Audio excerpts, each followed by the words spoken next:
인사를 한번 나누어 볼까요? 아마 들어오시면서 인사들은 또 나누셨겠지만 아마 지금 벌써 인사 나누시고 계시네요. 네, 인사합시다. 우리 옆에 뒤에 앞에 계시는 분들하고 주님 안에서 행복한 복된 주일 되십시오. 우리 한번 인사 한번 나누도록 하겠습니다. 주님 안에서 은혜 충만한 하루 되시기를 바랍니다. 예배 전에 책을 조금 보다가 올라왔는데 우리 다 아는 이야기 적혀 있더라고요. 그런데 거기에 뭐라고 적혀 있었냐면은 많이 안아주랍니다. 많이 안아주면은 사람들 면역이 생긴대요. 그리고 많이 안아주면은 병 걸릴 확률이 떨어진답니다. 그리고 인사 많이 하랍니다. 인사를 많이 하면은 내가 인사하면은 상대방이 듣잖아요. 그런데 인사에 가장 큰 수혜자가 누구냐 하면 누굴까요? 어떻게 잘 아세요? 책도 안 보셨는데. 네.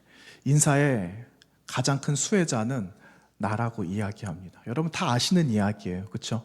그런데 아침에 몇 자 이렇게 책을 보다가 왔는데도 그래. 아는 내용인데 또 그렇게 고개가 이렇게 끄덕여지더라고요. 여러분 추운 계절인데 추운 계절에 인사를 더 많이 해야 되겠다라는 생각을 해봅니다. 왜냐하면은 추워서 움츠린 사람들이 주변에 많이 있거든요. 여름 이제 하절기에는 그냥 노숙하시는 분들 그냥 그런 대로 밖에서 주무시기도 하시고 그런 어려운 분들이 계시는데 동절기에는 밖에서 자면은 큰일 나잖아요. 어디는 이야기 들어보니까 아프리카에서도 얼어 죽는 사람들이 있다라고 하더라고요. 그런 이야기도 있어요. 근데 어쨌든 우리가 추운 겨울에 인사도 잘하고 좀 더 잘 돌보면서 오늘 말씀 그런 내용이거든요. 오늘 말씀이 서로 잘 돌보세요. 어렵지만 그 고난과 어려움들을 서로 잘 극복해 가세요 하는 그런 권면의 말씀이 오늘 야고보서에 기록되어져 있는 말씀입니다. 이거를 조금 더 자세하게 구체적으로 여러분들하고 준비한 말씀 함께 나누도록 하겠습니다. 대림절 4번째 주간을 이제 시작을 합니다. 그런데 대림절 보내면서 다음 주간이 이제 성탄절이잖아요. 여러분 옛날에는 분명히 그런 마음이 있었어요. 성탄절을 기다리는 마음이 굉장히 설레었었거든요. 기다렸어요. 그날이 되면은 마치 세상이 개벽할 것 같은 그러한 느낌도 마음속에 막 담으면서 그런 날이 왔으면 좋겠다. 소망했던 어린 그때의 마음이 있었던 것 같아요. 그런데 지금은 다음 주가 이제 성탄절인데 기다리는 마음이 좀 줄어든 것 같아요. 옛날에 가졌던 마음들보다 좀 많이 떨어진 것 같기도 하고 여러분 마음도 그렇습니까? 기다리는 마음들이 조금 줄어든 것 같아요. 얼만큼 줄어든 것 같습니까? 저는 요만큼 줄어든 것 같아요. 여러분들도 마음으로 한번 표현해 보세요. 그런데 어쨌든 우리들 마음에는 기다림의 소망이 있습니다. 그리고 왠지 모르게 초를 보면은 켜진 불을 보면은 왠지 설레이잖아요. 집에서도 한 번씩 초를 켤 때 있거든요. 뭐 악취 난다 이러면은 초 켤 때도 있는데 저는 초를 켜면은 기분이 참 좋아지더라고요. 그냥 불빛, 작은 불빛이지만 그거 보면은 마음이 설레이기도 합니다. 아직도 소년 같은 마음이 제 마음에 있어요. 믿으실지 모르겠지만. 그런데 어쨌든 여러분 우리는 기대하는 마음, 소망하는 마음들이 그렇게 있잖아요. 여러분 그 마음으로 다음 주간 성탄절을 맞이하는 순간들 뿐만 아니라 여러분 주님이 정말 오신다라고 약속하셨거든요. 그날까지 소망하면서 우리는 그날을 기다려야 되겠습니다. 소망하는 마음이 저와 여러분의 마음속에 가득 충만하게 되시기를 축원합니다. 여러분 그 기쁨의 소식을 전했던 2000년 전에 천사가 있었습니다. 그 천사의 이름은 가브리엘이라는 천사예요. 그런데 이 가브리엘이라는 천사는 기쁨의 좋은 소식을 전하는 전령이거든요. 그래서 그 가브리엘 천사가 전하는 누가복음 2장에 나오는 그 말씀이 이런 말씀이죠. 천사가 이르되 무서워하지 말라. 보라, 내가 온 백성에게 미칠 큰 기쁨의 좋은 소식을 너희에게 전하노라. 오늘 다윗의 동네에 너희를 위하여 구주가 나셨으니 곧 그리스도 주시니라. 너희가 가서 강보에 쌓여 구유에 뉘어 있는 아기를 보리니 이것이 너희에게 표적이니라 하더니 호련히 수많은 천군이 그 천사와 함께 하나님을 찬송하여 이르되 지극히 높은 곳에서는 하나님께 영광이요 땅에서는 하나님의 기뻐하신 사람들 중에 평화로다 하니라. 아멘. 이렇게 누가복음 2장의 10절에서 14절의 말씀에 이런 말씀이 선포되고 있습니다. 여러분, 천사 가브리엘이 전한 소식이 온 세상에 미칠 가장 큰 기쁨의 좋은 소식이다, 이렇게 말하지 않습니까? 카라, 헬라어로 좋다, 기쁘다, 이 말이 카라, 이렇게 표현을 하고 있어요. 여러분, 이 카라는 하나님의 마음에서부터 시작이 되신 거예요. 그래서 하나님의 마음 속에 계셨던 카라, 그 기쁨이 그 아들이신 예수 그리스도 마음에 심어주셔서 그분의 마음을 가지신 아드님께서 이 땅에 성육신하신 그 사건이 온 세상이 누릴 가장 큰 기쁨이 되었다라고 오늘 성경은 말씀하고 있는 겁니다. 그런데 여러분, 이 기쁨의 소식이 우리에겐 정말 기쁨의 소식이거든요. 주님이 오실 그 날을 지금도 손꼽아 기다리면서 우리는 주님 어서 오세요 하는 두려운 마음도 조금 있지만, 그래도 이 땅에 주님 오시면은 이 땅에 기다렸던 사람들은 구원의 그 영광을 경험하는 자리가 되지 않겠어요? 반드시 이거는 기쁨의 소식이 맞아요. 그런데 이 과거 성경이 처음 기록되어졌던, 여러분 2000년 전으로 이렇게 올라가 보면 주님이 오신 주후 여러분 1세기에 그때 그 분위기에 주님이 나셨다라는 소식은 결코 기쁜 소식이 아니었다라는 겁니다. 그러면 무엇이 기쁜 소식이었을까요? 여러분, 주님이 오셨던 이 1세기의 기쁜 소식은 로마 황제하고 연관된 소식이었다라는 겁니다. 예를 들어서 로마 황제 그 2세가 태어났다. 그러면 이게 기쁜 소식이 되는 거예요. 그리고 새로운 왕이 태어나서 그 사람이, 새로운 왕이 이 로마를 통치하는 것, 이게 기쁜 소식이었습니다. 그래서 기쁜 소식을 줄 수 있는 유일한 사람은 로마 황제. 황제가 주는 것이 가장 기쁨의 좋은 소식이다라고 사람들은 생각했다라는 거죠. 그런데 여러분, 오늘 말씀에, 그리고 조금 전에 나누었던 누가복음 말씀에도 여러분, 우리가 맞이할 가장 큰 기쁨의 좋은 소식은 무엇이냐 하면은, 세상이 아무리 이것이 좋다라고 그래도 하나님께서 우리에게 주시는 유일한 기쁨은 하나님께서 성육신 하셔서 예수 그리스도의 몸으로 이 땅에 오셨다라는 것, 이것이 가장 유일한 기쁨의 좋은 소식인 줄로 믿습니다.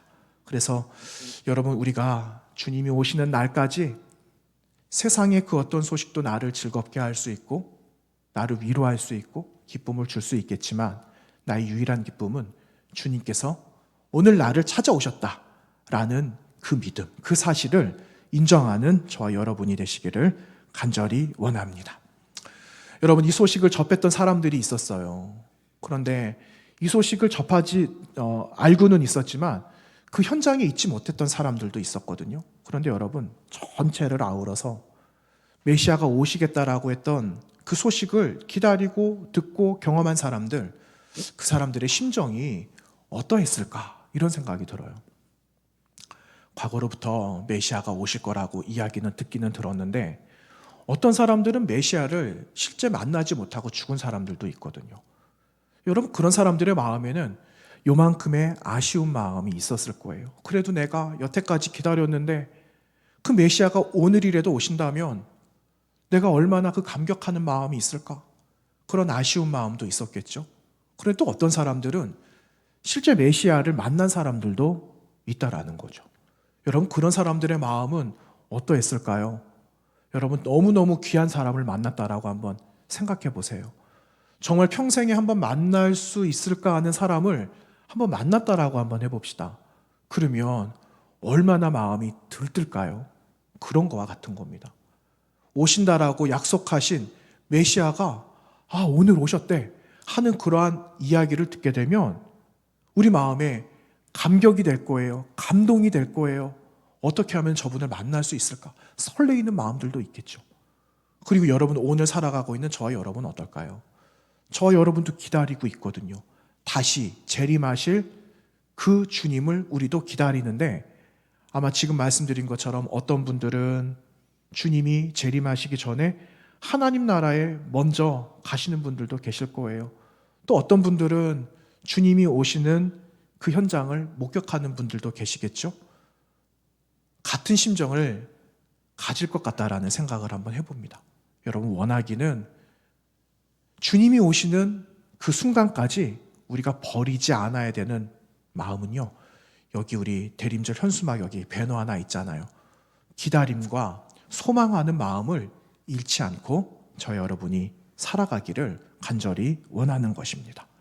여러분 오늘 이 말씀 야고보서가 몇 장 되지 않아요. 오늘 마지막 장 5장의 일부를 보았는데 여러분이 야고보 기자는요. 이 땅에 살아가고 있는 사람들에게 소망을 가지라고 이야기를 합니다. 물론 행함에 관한 이야기도 하거든요. 나중에 더 이야기하겠지만 실제로 성도들은 이렇게 살아가야 되는 사람들이 성도입니다. 라는 것을 아주 구체적으로 야고보 사도가 이야기하고 있습니다. 여러분 이 야고보서가 기록되어진 여러분 이때는요. 주님이 돌아가시고 나서 추후 주님 오시고 나서 30년 후반대에 있었던 일들에 관해 기록하고 있는 문서입니다. 그런데 여러분 그때 어떤 일이 일어났는가? 여러분 주님께서 돌아가시고 나서 초대교회가 세워졌을 때 초대교회가 왕성하게 일어나기도 하지만 여러분 왕성하게 일어나고 믿는 자의 수가 늘어나면은 거기에 따라 무엇이 따르는가? 핍박과 박해가 같이 따른다라는 겁니다. 그때 여러분 우리가 알고 있는 것처럼 사도행전에 유명한 7 집사님 가운데 한 분 순교하시잖아요. 누가 순교하세요? 스데반 집사님이 순교하시는 일이 이때 이제 일어나는 거예요. 그러니까 함께 모여져 있었던 많은 그리스도인들이 흩어지게 되는 거죠. 그래서 생겨난 유대인들이 디아스포라 이렇게 말씀을 드린 적이 있어요. 디아스포라라고 불리는 유대인들이 온 세계에 흩어지면서 그리스도의 정체를 드러내고 그 정체를 유지하면서 예수 그리스도를 손꼽아 기다리게 되었다라는 거죠. 이런 어려운 시기가 여러분 지금 말씀이 기록되어져 있었던 기록된 이때의 시기였다라는 겁니다. 여러분 이게 교회 밖의 어려움이었다라는 거예요. 그런데 여러분 교회 밖에만 어려움이 있습니까? 어디에도 어려움이 있습니까? 안에도 어려움이 있어요. 교회 안에도 어려움이 있어요. 여러분 우리 가정에도 어려움이 있거든요. 가정 밖에 어려움이 있는데 우리 가정에는 괜찮아. 문제 없어. 그런데 우리 가정 안에도 어려운 일들이 얼마나 많습니까? 그거와 같은 겁니다. 교회 안에 어떠한 어려움이 있게 되었는가? 여러분 지금도 보시면 유산자가 있고 무산자가 있어요. 가진 사람이 있고 없는 사람들이 있거든요. 그러니까 여기에 갈등이 있어요. 시속 게임을 막 하게 되기도 하고.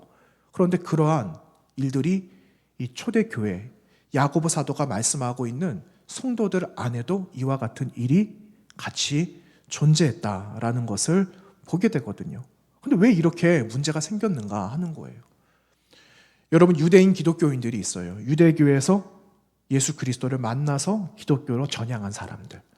그 유대인 기독교인들이 잘하는 거 하나 있었거든요. 이 사람들은 말씀은 철석같이 믿었다는 거예요. 그런데 이 말씀을 믿으면 여러분 믿는 사람에게 나타나는 게 뭡니까? 행함이라는 거거든요.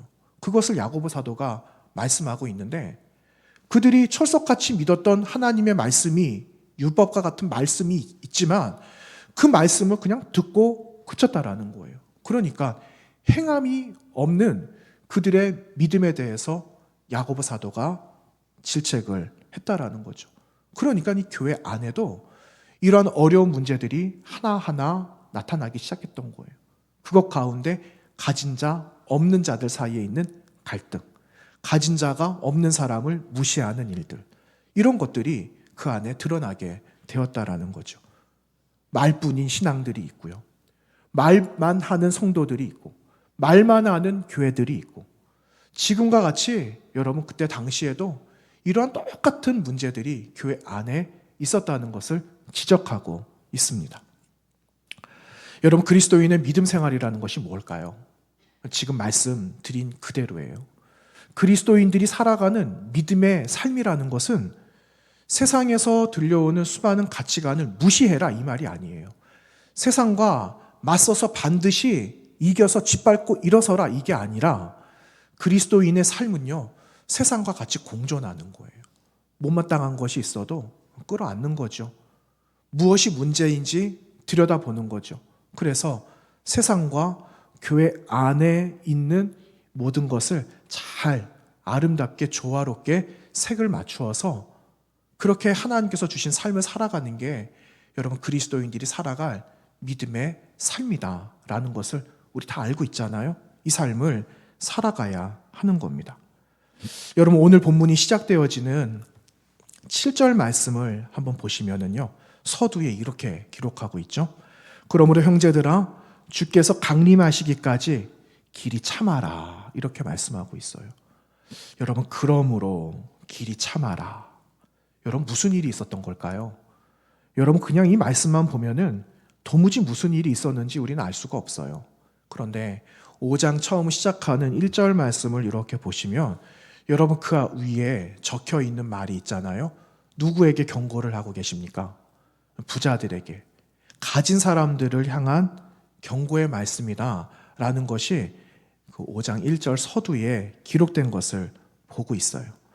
여러분, 이미 그 교회 공동체 안에도 부자들, 가진 사람들만의 문화와 그들의 삶이 이때 당시에도 있었던 것 같습니다. 지금과 크게 다르지 않는 거죠. 그러니까 서로 차별하게 되는 그런 풍토가 이 안에도 있었다라는 겁니다. 여러분, 당시에도 이 부에 대한 가치, 부에 대한 생각, 이들의 관심이 굉장히 많이 있었다라고 이야기합니다. 지금처럼. 때문에 사람을 평가하거나 대하는 기준이 이 부에 연관이 되어져서 사람들을 보거나 대하거나 하는 일들이 있었다라는 것입니다. 여러분, 그러면은 누가 가장 큰 피해자가 될까요? 가진 사람이 피해가 크겠어요? 없는 사람이 피해가 크겠습니까? 당연히 없는 사람이 어려워지게 되는 겁니다. 그래서 여러분, 이들이 당하는 이 고난, 의인들이 당하는 이 고난을 대변해주는 그런 분위기를 성경에서 우리는 발견하게 된다라는 거죠. 여기서 가장 큰 문제가 무엇이냐면요, 압제라는 거예요. 가진 사람들이 없는 사람들을 짓누르면서 그리고 주어야 될 것들을 제때 주지 않는, 그래서 여러분 4절 말씀에 그와 같은 말씀이 기록되어져 있어요. 4절, 5절, 6절 말씀인데 제가 한번 읽어보겠습니다. 보라, 너희 밭에서 추수한 품꾼에게 주지 아니한 삭시 소리 지르며 그 추수한 자의 우는 소리가 만군의 주의 귀에 들렸느니라. 너희가 땅에서 사치하고 방종하여 살육의 날에 너희 마음을 살찌게 하였도다. 너희는 의인을 정죄하고 죽였으나 그는 너희에게 대항하지 아니하였느니라. 이렇게 4절, 5절, 6절 말씀에 부자들을 향하여 경고의 메시지가 지금 주어졌다라는 거죠. 여러분, 고난받는 사람들은 아무런 방어를 할 수 없는 사람들이에요. 이 말은요, 돌보아 주어야 한다라는 말입니다. 그들을 돌보지 않으면 이 사람들이 어떻게 되는가? 여러분, 이 사람들은 돌봐주지 않으면 평생 빚을 갚지 못하는 거예요. 여러분, 지금도 그렇잖아요. 우리가 채무자가 되었어요. 그런데 이 빚을 갚지 못하면은 여러분, 심한 경우에는 옥에 들어가게 되잖아요. 이때도 그랬거든요. 이 빚을 갚지 못하면 옥에 들어가는 일도 있었어요. 심한 경우 가족들을 노예로 팔아버리는 일도 있어요. 그렇게 해서 해결을 해야 되니까. 이때 문화가 그랬다라는 겁니다. 그런데 우리 주님께서, 우리 하나님께서 고아와 과부와 어린아이와 연약한 자들을 어떻게 하라고 말씀하셨어요? 그 사람들을 돌보라고 말씀하셨거든요. 그 사람들을 돌보고 제도적인 장치를 이미 오래전 레위기 말씀에서 모세를 통하여 이스라엘 백성들에게 하신 말씀이 여러분 성경에 기록되어져 있습니다. 여러분, 그 말씀 한번 볼까요? 레위기 19장의 말씀 여러분 한번 보시기 바랍니다. 레위기 19장 9절에서 18절 말씀. 네. 하나님께서 그 연약한 사람들을 어떻게 돌보아야 하는가 너무 자세하게 기록을 해두셨어요. 여러분, 레위기 19장 9절이에요. 9절에서 18절까지 말씀, 제가 좀 길지만 천천히 한번 읽어보겠습니다. 네. 제가 읽겠습니다. 레위기 19장 9절에서 18절 말씀 제가 봉독합니다. 너희가 너희의 땅에서 곡식을 거둘 때에 너는 밭 모퉁이까지 다 거두지 말고 내 떨어진 이삭을 줍지 말며 내 포도원의 열매를 다 따지 말며 내 포도원에 떨어진 열매도 줍지 말고 가난한 사람과 거류민을 위하여 버려두라. 나는 너희의 하나님 여호와이니라. 너희는 도둑질하지 말며 속이지 말며 서로 거짓말하지 말며 너희는 내 이름으로 거짓 맹세함으로 내 하나님의 이름을 욕되게 하지 말라. 나는 여호와이니라. 너는 내 이웃을 억압하지 말며 착취하지 말며 품꾼의 삭슬 아침까지 밤새도록 내게 두지 말며 너는 귀먹은 자를 저주하지 말며 맹인 앞에 장애물을 놓지 말고 내 하나님을 경외하라. 나는 여호와이니라. 너희는 재판할 때에 불의를 행하지 말며 가난한 자의 편을 들지 말며 세력 있는 자라고 두둔하지 말고 공의로 사람을 재판할 것이며 너는 내 백성 중에 돌아다니며 사람을 비방하지 말며 내 이웃의 피를 흘려 이익을 도모하지 말라. 나는 여호와이니라. 너는 내 형제를 마음으로 미워하지 말며 내 이웃을 반드시 견책하라. 그러면 내가 그에게 대하여 죄를 담당하지 아니하리라.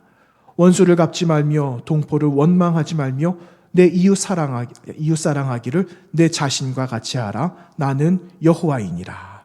아멘. 여러분, 하나님의 말씀이 굉장히 강력하게 선포되고 있습니다. 그래서 어떤 학자들은요, 이 레위기 19장에 있는 이 말씀을 뭐라고 별명을 하느냐? 토라, 이렇게 말을 해요. 여러분, 토라가 뭡니까? 토라는 이 유대인들 경전을 말하거든요. 토라는요, 5권의 책을 말합니다. 5권의 책이 어떤 책입니까? 창세기부터 출레민신 5권. 창세기부터 신명기까지 5권의 책을 토라, 율법서 이렇게 말을 하거든요. 이게 진짜 율법이야. 이렇게 말씀하세요. 왜냐? 여러분, 참 율법이 뭐라고 하셨습니까? 하나님을 사랑하고 이웃을 사랑하는 것. 그런데 여러분, 지금 기록되어져 있는 레위기 19장 9절 이하 18절까지 말씀이 하나님을 사랑하고 이웃을 사랑해라 하시는 엑기스의 말씀이거든요. 그래서 학자들은요, 이 말씀 토라다 이렇게 별명해서 이야기를 한다라는 겁니다. 여러분, 이 말씀 주신 이유가 있어요.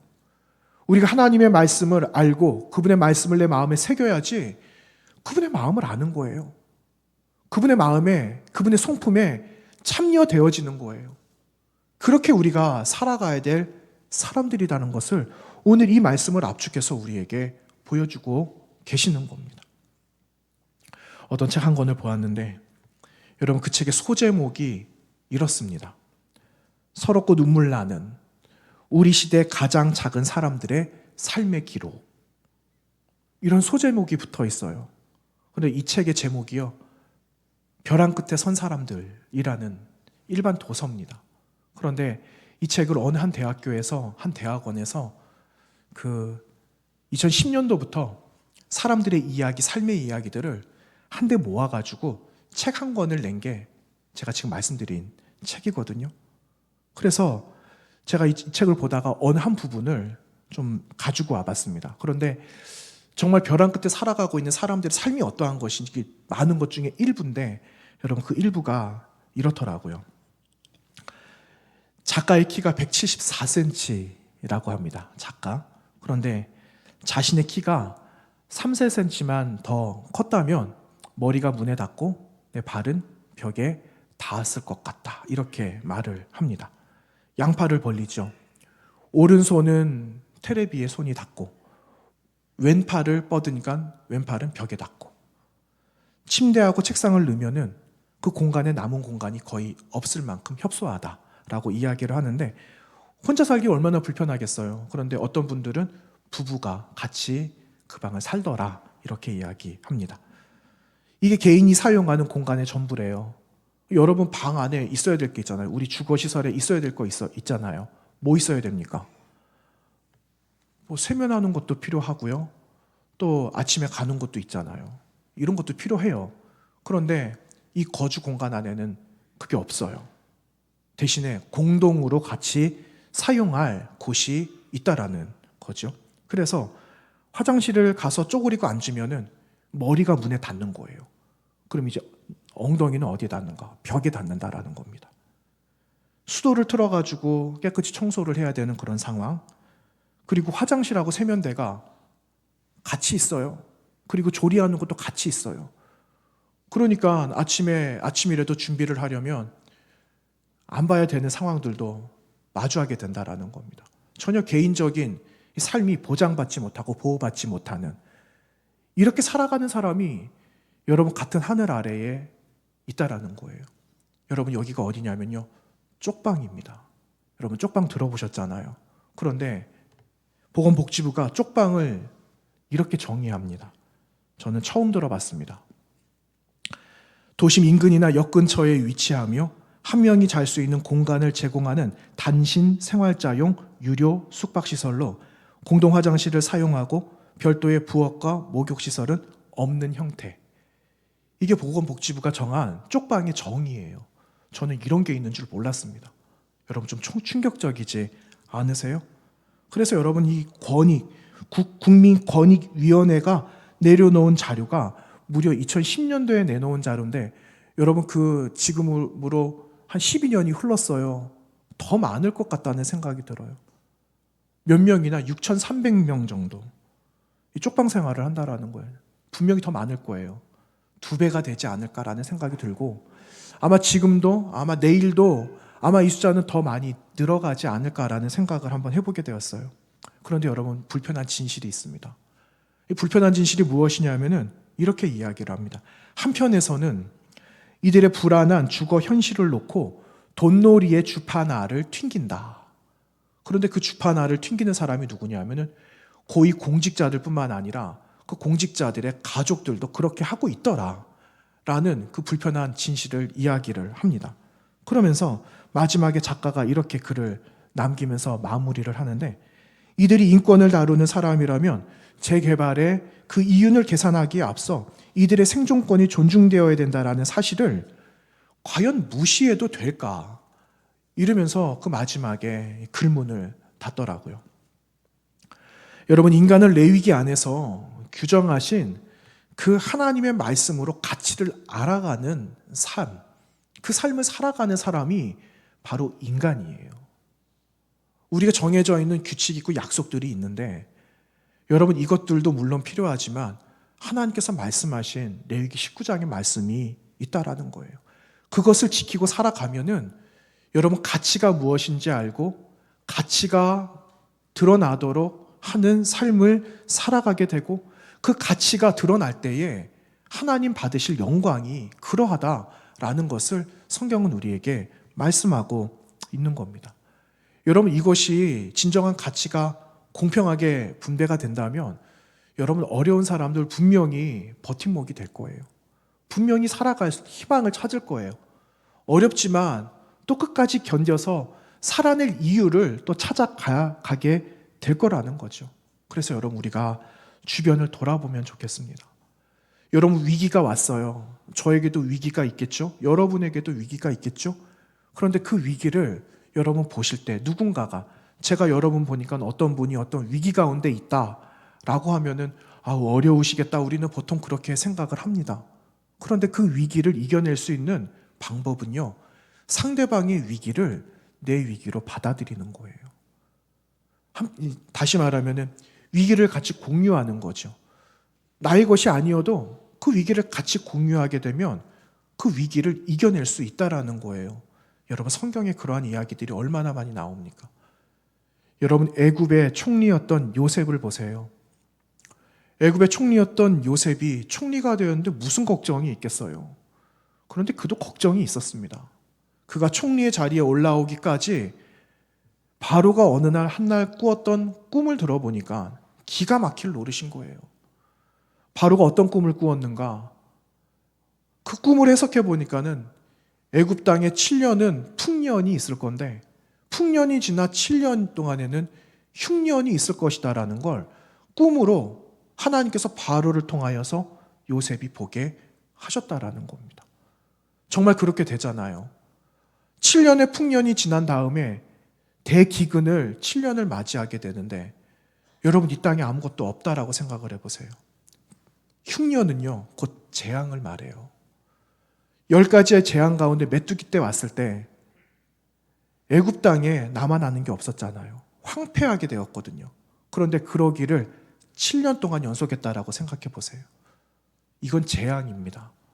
애굽 땅 온 나라가 황무지로 변했다라는 그런 말이에요. 그런데 그것을 요셉이 어떻게 받아들입니까? 나 몰라라 합니까? 그렇지 않거든요. 나 몰라라 하지 않아요. 바로에게 찾아오거든요. 애굽인들도 세계 각국에 있는 많은 백성들도 바로에게 찾아오는데 바로가 그 다음에 어떤 행동을 하느냐? 요셉에게 가라 이렇게 말을 합니다. 요셉에게 가서 그의 말을 들어라. 그러면 그가 뭐라고 이야기를 해도 할 거다. 요셉에게 가라.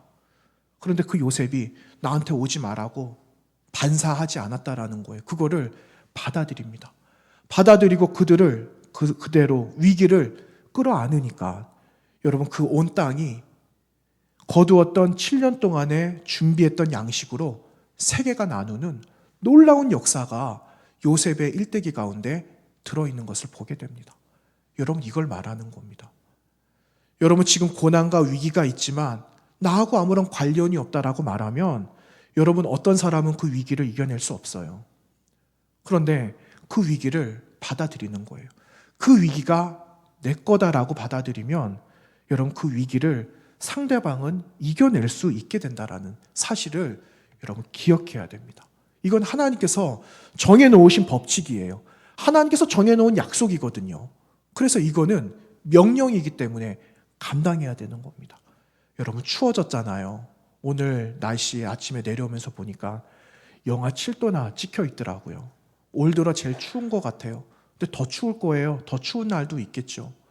그럴 때 여러분 이불 속에서 나의 안락함을 생각하는 게 아니라 누군가가 어려울 거다라는 생각을 먼저 하면 도와줄 수 있는 사람이 머릿속에 떠오를 거예요.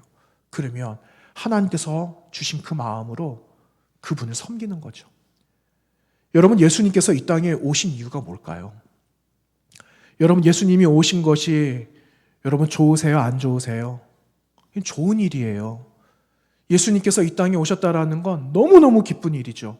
그런데 사실은 여러분 하나님께서 예수님의 몸을 입고 사람으로 오셨다라는 것은 비극이라는 거예요. 왠지 아세요? 이 땅에 살아가고 있는 저와 여러분이 형편없이 살아가고 있거든요. 위기 가운데 살아가고 있거든요. 그래서 이 사람들을 위기 가운데 구원해내야 되는데 사람이 할 수 있어요? 여러분 어느 기업의 재벌이 할 수 있습니까? 이거는 아무도 못하는 거예요. 그래서 주님이 이 땅 가운데 오신 거예요. 하나님께서 인간의 몸을 입고 성육신하셔서 위기 가운데 찾아오셨다라는 거예요. 그래서 우리가 살게 된 겁니다. 여러분 에덴 동산 살았던 사람들이 있었잖아요. 쫓겨났어요.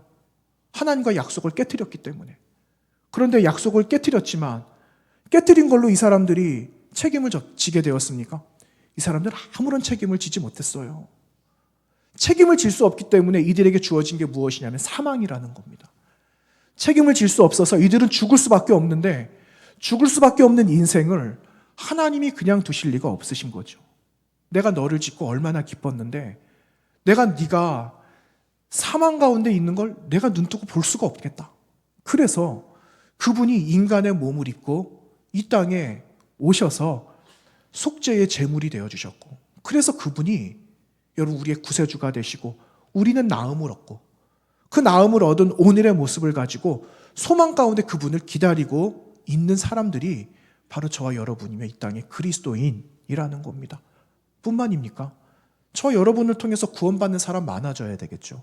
그래서 여러분 우리는 오늘의 삶으로 만족하며 그치는 삶이 되어져서는 안 됩니다. 다시 내가 해야 될 것이 무엇인지를 돌아보면서 삶으로 나아가야 한다라는 거죠. 여러분 우리가 다시 한번 이 주변을 돌아보았으면 좋겠어요. 교회 안에 있는 문제만 보지 말고 교회 밖에도 좀 돌아보면서 교회 밖에서 지금 일어나고 있는 일들을 우리는 잘 눈여겨 보았으면 좋겠습니다. 서로의 아픔들이 있죠. 이런 아픔들도 다 끌어가면서 여러분 그 한 이야기를 좀 들려드리도록 하겠습니다. 여러분 잘 아시는 목사님 가운데 그 맥스 루케이도라는 목사님이 계세요. 그런데 그분이 인내와 고난에 관한 이제 글들을 쓰시면서 한 이야기들을 하셨는데 그 전에 이런 질문이 나옵니다. 여러분 한번 마음으로 대답해 보세요. 인내와 관련된 거예요. 서로를 참아주는 것이 쉬울까? 여러분 서로를 참아주고 용납하는 게 쉬우세요? 마음으로 대답해 보세요. 목사님은 아니다, 쉽지 않다 이렇게 말을 해요. 그럼 인내로서 서로 참아주는 일은 필요할까? 마음으로 대답해 보세요. 목사님 그렇다 이렇게 말을 해요. 그렇죠? 맞는 말이에요. 어렵기도 하고 하지만 해야 되는 일은 맞다라는 거죠. 그러면서 숲의 이야기를 하나 들려줍니다. 머리 위로 작은 구름이 떠다니고 높은 절벽이 큰 바람도 막아주고 강 주변에는 물고기들이 다니고 풀이 자라고 이렇게 묘사하면서 풍경을 소개를 하거든요. 그런데 뿐만 아니라 숲을 이루는 나무도 있다 이렇게 말을 해요. 그렇죠? 옆에 숲에 가면은 나무들도 많이 있어요. 그런데 특이한 것은 이 나무들이 군락을 이루고 있다는 거예요. 그런데 그 나무가 어느 것 하나 꼿꼿하게 서 있지가 않대요. 다 이렇게 꼬부라져 있고 뒤틀려져 있고 마음대로 막 이렇게 형색을 갖추고 있다라는 겁니다. 완벽하지 않다라는 거예요. 그런데 그럼에도 불구하고 나무들이 모여서 평화를 이루고 있다 이럽니다. 꼬여져 있지만 군락을 이루어서 자신들의 모습을 드러내고 있는 그 모습이 아름답다라는 거예요. 그리고 작은 동물들이 또 와서 또 기대기도 하고 그 나무에 기대서 밑에서부터 풀들이 자라기도 하고 보니까 이 나무를 의지하면서 살아가고 있더라 하는 것을 목사님이 작은 숲의 이야기를 그림을 그려 놓았습니다. 여러분 우리 인생도 똑같은 것 같아요. 우리 삶도. 저도 여러분 보실 때 똑바로 서 있는 것처럼 보이죠. 제가 여러분 볼 때도 여러분 다 아무 문제 없는 것처럼 보입니다. 그런데 아무런 문제 없이 보이는 건 왜일까? 저는 저의 약점을 안 보이려고 자꾸만 가린 거예요. 저만 그렇습니까? 여러분도 그래요. 여러분도 그 약점을 안 보이려고 가리고 그래서 그냥 아무 문제 없이 보이는 거예요. 그런데 하나님이 보실 때는 다 똑같거든요. 그런데 뭐라고 말씀하시는가? 야, 네가 기역자래도 괜찮아. 네가 니은이어도 괜찮고 몸이 뒤틀려서 리을이어도 괜찮아. 그렇게 말씀하세요. 그래도 다 조화롭게 살 수 있다. 괜찮다. 아름답다. 있는 그대로 아름다워. 이렇게 말씀하세요. 그런데 더 중요한 건 무엇인지 아세요? 기역으로 만들고 니은으로 만들고 여러분 리을로 만드신 분이 계신다는 거예요. 그분이 누구십니까? 하나님이에요. 하나님. 하나님께서 그렇게 저희를 가지각색의 모습으로 만들어 놓으셨기 때문에 아름답지 않아도 볼품이 없어도 왜곡되어져 있는 삶이어도 그래도 괜찮다라는 거예요. 이거를 받아들이라는 겁니다. 이거를 인정해 주라는 거예요. 여러분 주변에 보세요. 나는 기역자, 기역이라고 저 사람은 리을인데 내가 좀 더 낫지. 나는 한 번 꺾였는데 리을 몇 번 꺾였어. 두 번, 세 번 나보다 더 꺾였으니까 나보다 더 형편없네. 이렇게 말할 게 아니라는 거예요. 다 똑같아요. 하나님이 그렇게 만드시고 그분이 괜찮다라고 하니까 괜찮은 거예요. 그래서 여러분 어려운 시기를 여기 부자에 관한 이야기도 있고 가난한 사람들의 이야기도 있는데 부자만의 이야기가 아니라 가난한 사람들만의 이야기가 아니라 이건 다 들어야 되는 이야기다라는 거예요. 그거를 다 같이 끌어안아야지 우리 가운데 진정한 소망을 발견하게 그리고 그 소망을 향해서 마지막까지 갈 수 있다라는 것을 이야기하는 겁니다. 여러분 이제 말씀을 좀 줄이려고 합니다. 이야기 하나를 좀 소개를 할 건데요.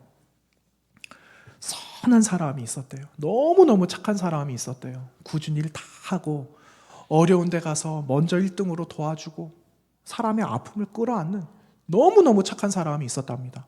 그런데 3명의 천사가 그 착한 사람을 본 거예요. 이 천사도 마음에 감동이 됐나 봐요. 그래서 야, 저 착한 사람에게 우리가 좀 선물을 줬으면 좋겠어. 뭐를 좀 줄까? 말을 좀 잘할 수 있는 재능을 줄까? 아니면 저 사람에게 좀 지혜를 줄까? 더 많은 좋은 일을 하게? 아니면 사람들을 좀 잘 이끌어 나갈 수 있는 리더십을 좀 줘? 하고 생각을 하다가 아니야. 그래도 우리 대빵이 있잖아, 대빵.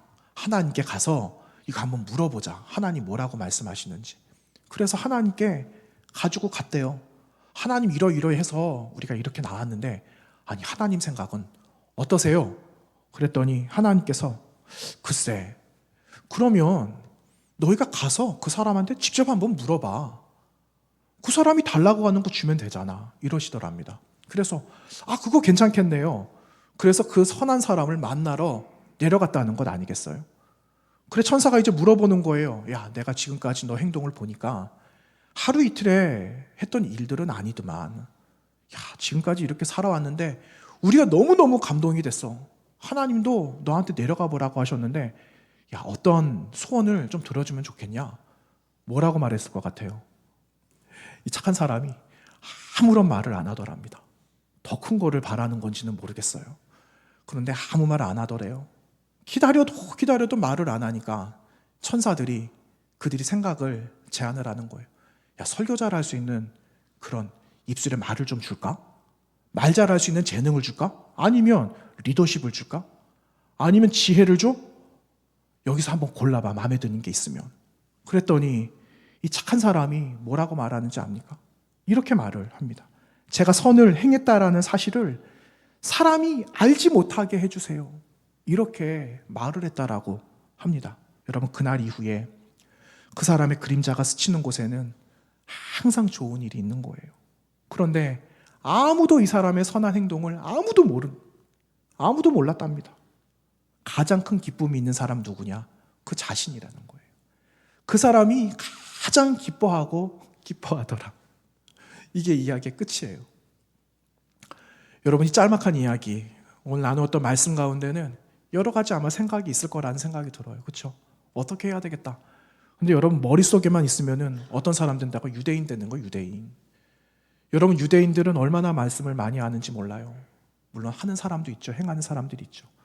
그런데 행하는 것보다 기억하고 있는 게 더 많아요. 유대인 되지 않으려면 여러분 어떻게 해야 되는가? 그리스도인이 되어줘야 되는 거예요. 저 여러분 그리스도인이거든요. 그리스도인은요 행하는 사람이에요. 받은 마음의 감동, 믿음 이걸 가지고 살아내는 사람이 그리스도인이에요. 저도 그리스도인, 여러분도 그리스도인. 앞으로 그리스도인 될 사람들도 많이 있고. 그래서 여러분 우리는 이 삶을 살아가야 이 땅에 있는 고난과 위기를 이겨낼 수 있는 거예요. 오늘 말씀의 제목처럼 고난과 위기를 이기는 방법과 선진들이 보여준 삶의 본을 통하여 우리는 그 삶을 살아가야 하는 거죠. 왜? 주님께서 우리에게 부탁하셨기 때문에. 여러분 이번 한 주간도 성탄절 이제 한 주 남았는데 아름다운 선행, 착한 모습으로 이번 한 주간 저도 여러분도 함께 살아내는 이번 한 주간이 되기를 원합니다. 그래서 그 기쁨으로 주님 오시는 그 성탄의 아침을 함께 맞이하는 그날이 되기를 간절히 축원합니다. 기도하겠습니다.